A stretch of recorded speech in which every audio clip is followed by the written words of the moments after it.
Yon, alright mga idol, at may naispatan na naman tayo na lalaki. Boss, saan ang punta mo? Pwede ka maabala, saglit. Magpahinga ka muna dito. Boss, parito ka muna, magkwento ka muna tayo dito. Napansin kita kayo naglalakad ka kanina, saan ka pupunta? Akong Kalawag na. Galing ako sa Pampanga ay sa Maynila, doon sa kapatid ko, wala na, nakalipat na.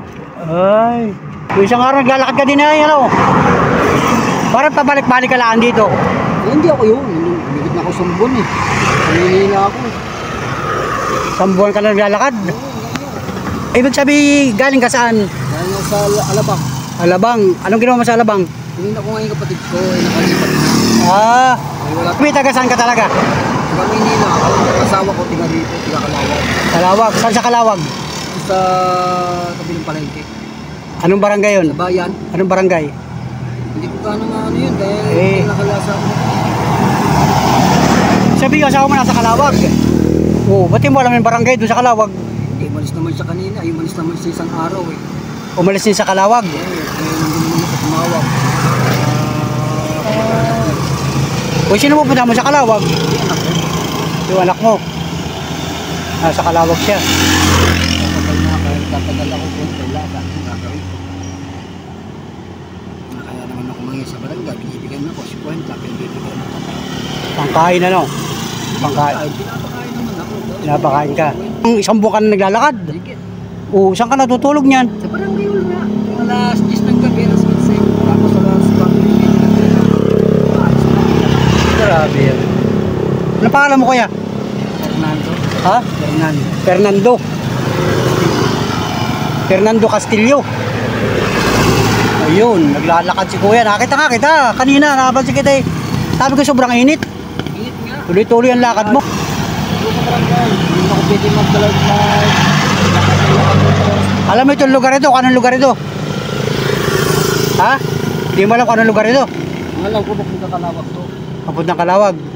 So ilang araw pa bago marating ng Kalawag? Wala ko lang, baka siguro maghapon. Hindi na ako siguro.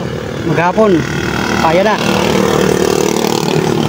O pag halimbawa nandito ka sa lugar na ito, ano pwede mo sakyan papuntang Kalawag? Pwedeng tricycle, ganyan, motor. Kaya ng tricycle. Oo, kaya. Hindi ko na alam kung magkano ang bayad simula dito hanggang Kalawag. Yung sabihin, umalis ka ng Maynila. Wala kang kapira-pira. Bakit hindi ka man lang nag-provide ng... Hindi, parang hindi na nga mismo na rin sa akin dahil hindi pa daw katuwin ko yan. Hindi pa sila sumasa ako. Naglapit ka sa mga barangay. Sabi ko, boss, pwede ba makapag-time? Kaya naman ako dito. Grabe yan. Anong mga dala mo? Mga damit ko nga yan, sa tubig, malunod, dumal na, oh, nasira na. O nagkain ka na kanina? Ay, binigyan nga akong kanin, wala maulam. Nasaan ang kanin? Yan, wala maulam. Kanin. Ba't na? Binigyan ako ng tinda. Di simula kayo ng baga, wala ka pang kain. Ay, kumain ako, biskuit. Biskuit lang. Hindi na ako nakulit. Wala ka man lang kung dyan, halimbawa contact number sa mga kabag-anak mo. Ang asawa mo yung nasaan? Dito sa Kalawag. Nasa Kalawag. Umalis siya. Umalis daw. Umalis ko siya. Paano mo nalaman? Tumawag ko sa kapatid niya. Tumawag sa kapatid niya. Kapatid ko naman doon, wala naman dito. Saan mo nalaman? Sa kapatid niya, tumawag. May cellphone yun eh. Doon sa Manila. Ako naman walang cellphone. Matagal na. O kasi sabi mo isang buwan ka na naglalakad. Kami lang checkmate, buti nga, hindi ako sinisita. Di ka sinisita ng mga... Sinisita ka, kaya lang ay... Hindi rin ako Hindi ka pinapansin. Kasi maluwag na kayo ng kalsada eh. Hindi ka tadong araw na maraming... Kasi nila yung mga motor, Yung mga lakad hindi pinapansin. daming minumotor kami. Gusto mo kumain? May kanin ka kamo, wala kang ulam. O di papakainin kita Ayun, bahala ko. para makakain ka man lang. Lilibre kita. Gusto mo? Para kahit paano ay kita nakausap na kita, ay di pakainin kita. Lagi ka naglalakad dito? Ngayon lang. Ha? Ngayon ako naglakad, simula doon hanggang dito. Ayun lang. Pero nung dati pa nung una, naglalakad ka lagi. Ngayon ka lang naglakad. Bakit ka naglakad? Gawa kapatid ko nga. Wala na pala doon sa Alabang. Walang kapira-pira. Nalipat na nga raw, pinalayas daw, umalis na raw. Daw ng tirahan. Eh, ano, malapit ko. O ibig sabihin pagdating mo ng Calawag, magpe-permi ka na dyan. Pirmin ako dito sa, ano, Pag halimbawa pupunta ka sa Calawag, anong address mo nga doon sa Calawag? ano yun, sa papunta dito sa kaliwa, salamat na presyo, nakakapa. Hindi kasi may mga address yan eh, halimbawa barangay ganon. Ano, Kapuluan Central. Ha? Kapuluan Central. Kapuluan Central, Calawag Ang Quezon. kapitan doon si, dati to si, hanggang ngayon ay si Kapitan Elvis. Kapitan Elvis Oo, ngayon. sa Calawag. Bago, ibago. Anong barangay yun? Kapuluan Central. Kapuluan Central, Calawag Quezon. Ginyangan yun, kanawag kasi kasakop pa rin yung Ah, Ginyangan. Ginyangan, eh hindi magkabukod ang bayan ng Ginyangan. Oo, nakikita niya. Pagka bayan ng Ginyangan, iba yun, hindi yung Calawag. Sige, kaya kasama rin sa isang distrito. Ginyangan? Oo. Hindi kasi ang Ginyangan, bayan yun ay. Bayan, dalawang bayan yun. Paluin sa Kaluma. Tapos, sa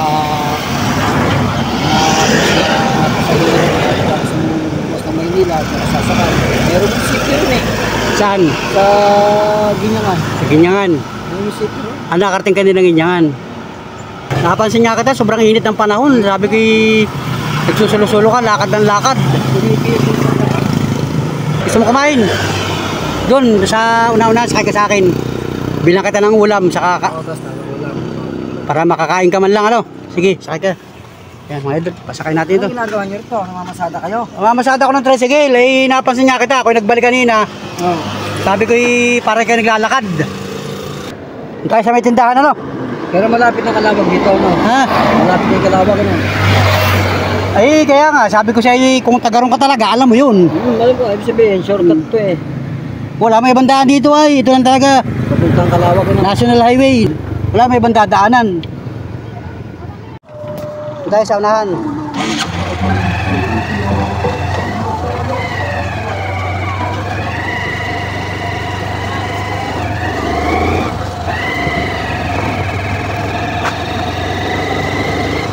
Yun. Bakit ka ng kainan dyan? Dito sa unahan, may kainan dito. Babaunin mo na lang.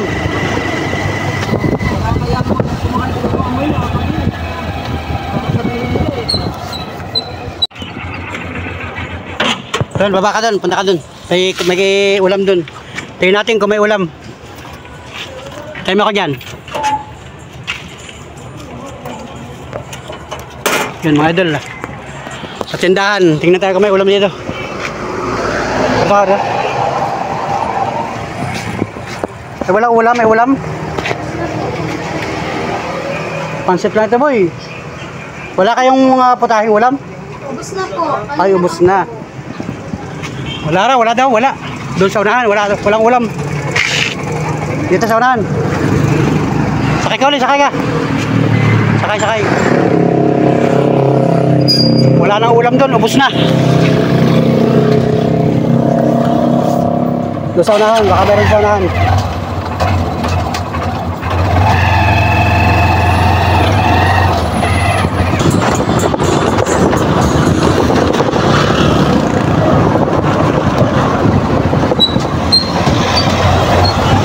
Sa kapila, tingnan natin kung may ulam dito.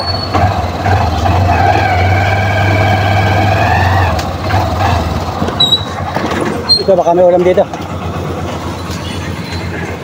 Tingnan ko lang ha. Tingnan natin may ulam yata dito.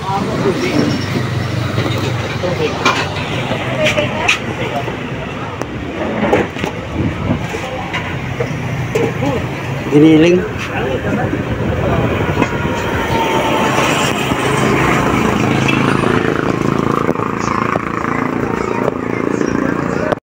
So ayun mga idol at gusto niya ibabalutin na lang daw at babaunin na lang niya. Ay sabi ko dito tayo kakain. Hindi, kainin mo na dito. Kahit sa labas. Baba ka dito. Para makakain ka. Pwede yan dito. Ay upo naman, upo ka dito. Upo ka. Yan guys. May kanin ka, labas mo yung kanin mo. Yan, pakain natin to guys. Yan, may kanin yan. Abigay sa'yo itong kanin ito. Hiram tayo ng pinggan. Ate, pa-order kami ng isang giniling. Saka pa-hirma ko ng pinggan. Saka sabaw. Bigyan mo, pieces. Wait lang, ang dami nabili dito mga idol. Ayan yung lalaki mga idol. Saglit na boy, saglit lang ha. At maraming customer. Ayan, may mga nakain dito ay. Ate, isang giniling.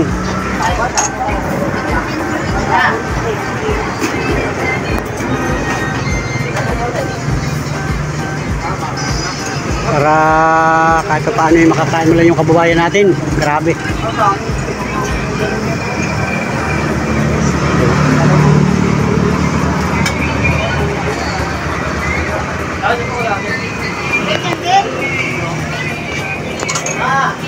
May nauna palang umorder. May naunang umorder sa atin mga idol.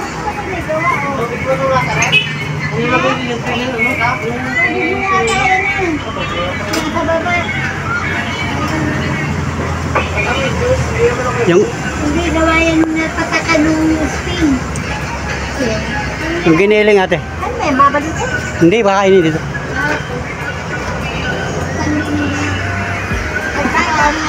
Saka pinggan. Pero isang pinggan. Pinggan lang, may kanin kami dala. Pinggan lang. Isa. Saka isang kutsara. Ay, kutsara tinidor. Ay, wala.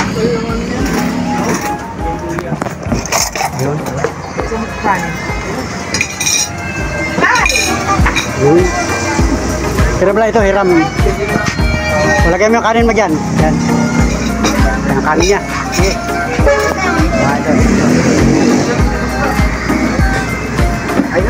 Sige, sige, okay na. Ate, pa yung sabaw. Para makain yung sabaw.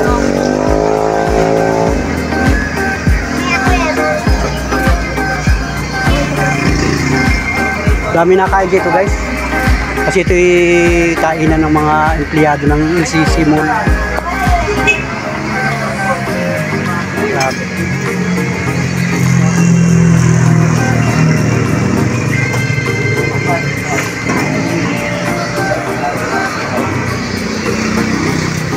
Sige, kain ka lang.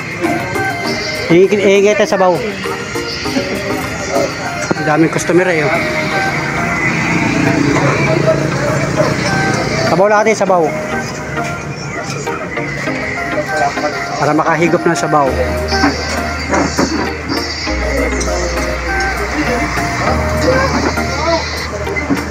Yun oh. Ang sarap nito, ang sabaw na ito. Yan, higop na sabaw para bumalik ang resistensya. Dagdag lakas. Yan, dito lang ako sa tabi mo. Bibidyo lang ako.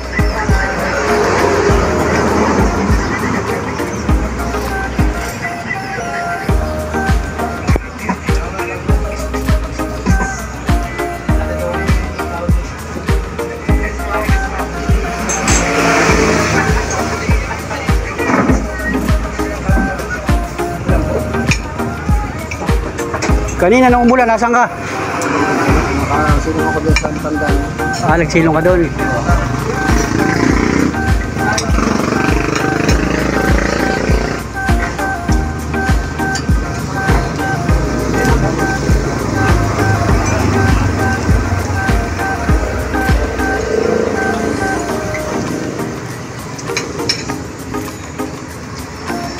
Hindi ka pala binigyan ng ulam ano?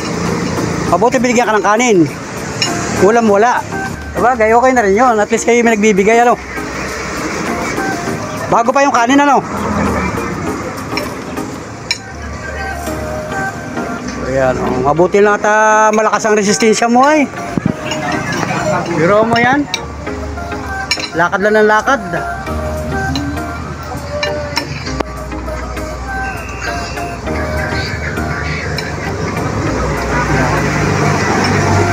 Okay naman dito guys. Dami nakain sa loob. Wala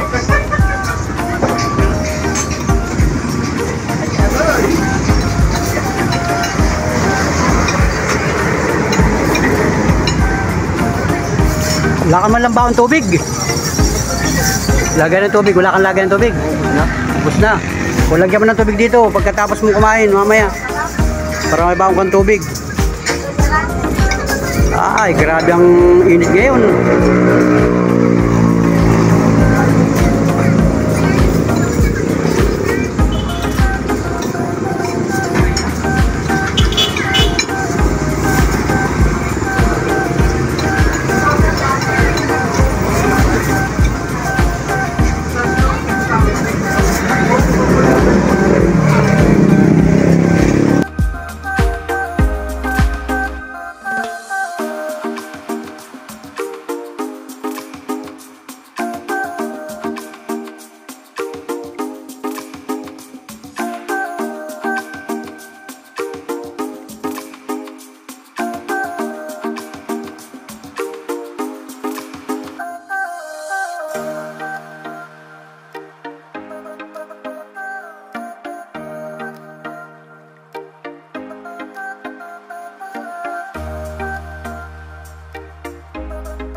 Ito naglalakad, tinulungan ko. Sino? Ito, pinakain ko. Galakas siya galing Maynila. Oh.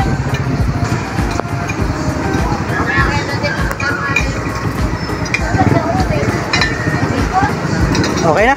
Tubig, wala tubig doon. Kaya yung lalagyan mo, kami lalagyan mo.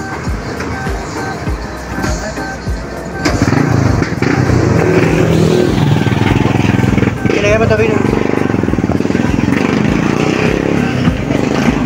Kaya ba ka? Pasok ka doon.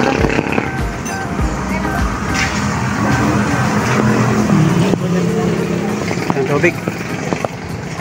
Mati lang po.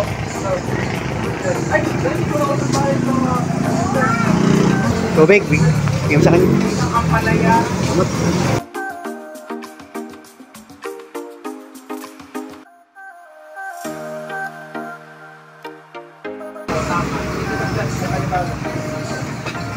Yan. Buka mo na doon. Maya ka ulit maglakad.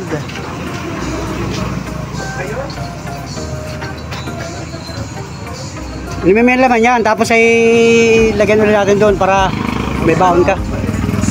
Puno naman ano? Para mayroon kang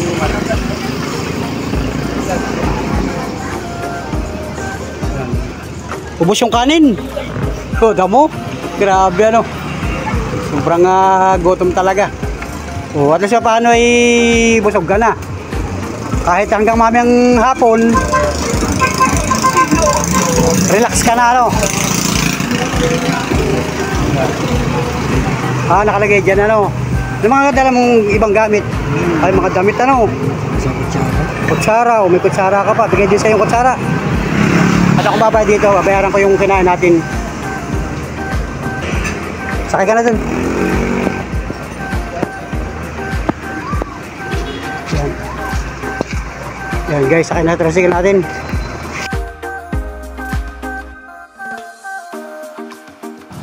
So ayan mga Panola friends, at katatapos nga lang kumain ng ating tao na naispatan mga idol. So kanina habang ito ini-interview ko, nung unang interview ko kanina sa kanya, ay napansin ko mga idol, parang ito ay na-vlog ko na mga idol. Kanina parang nag-iba ang kanyang mukha mga idol, kasi ay halos isang taon na pala ang nakalipas mga idol nung siya ay maispatan ko na naglalakad rin mga idol.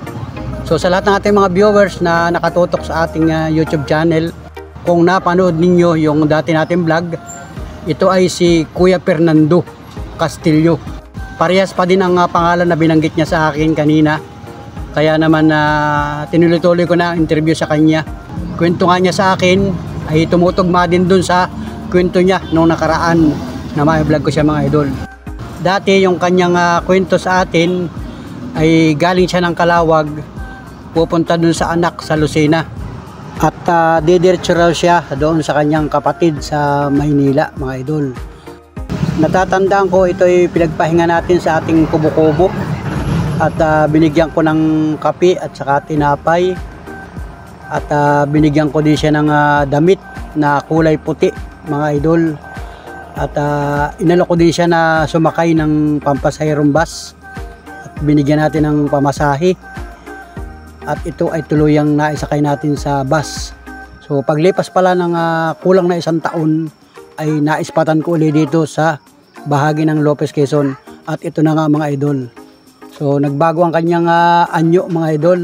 Kasi ay talagang may problema itong taong ito, mga idol. So may pinagdadaanan itong isa nating kababayan. So ayun, mga Panola Friends, at na-vlog ko lang siya. Kasi nga ay naispatan ko kanina na naglalakad siya, nagsusulo, mga idol. At ito nga yung kanyang naging problema, mga idol. So yun yung ating interview sa kanya. So pasensya na po kayo, mga idol. At inabutan lang po natin ito ng kaunting pagmamahal. Kasi nga ay naispatan ni Panuli na naglalakad. So ayun, mga Panuli Friends, at inalok ko siya na sumakay. So sabi niya sa akin ay maglalakad na lang daw siya. At siya raw ay nahihiya na sumakay sa mga sasakyan. So talagang may pinagdadaanan ng isa nating kababayan. Inabutan na lang natin siya ng pamasahe. At sabi ko, bahala ka na kung gusto mong sumakay. At yung pirang yan ay magagamit mo din sa iyong paglalakbay. So ayun, mga Panola Friends, at sa mga viewers natin, pasensya na po kayo. At muli nating naispatan itong isang kababayan natin na naglalakad pa rin hanggang sa kasalukuyan, mga idol. So hindi natin alam ang totoong kwento ng kanyang buhay, mga idol. So yan, pasensya na po, mga Panola Friends. At tayo talaga ay nakaka-spot ng mga ganitong tao na naglalakad sa Maharlika Highway. So mga kababayan, mga Panola Friends, sama-sama po tayong magdasal. Pagdasal natin ang taong ito na matagpuan niya ang kanyang mga totoong pamilya. At may awa po ang Diyos, makakaraos din tayo sa mga pinagdadaanan natin sa buhay, mga idol. So muli, maraming salamat sa lahat ng mga minamahal natin viewers, sa lahat ng mga organic subscriber ni Panuli, sa mga silent viewers, sa mga solid ka Panola Friends. Pasensya na po kayo sa aking simpleng vlog ngayong oras na ito. Sa oras ng aking pamamasada, isa na naman kababayan natin ang ating naispatan dito sa Maharlika Highway, National Road, Quezon Province, mga idol.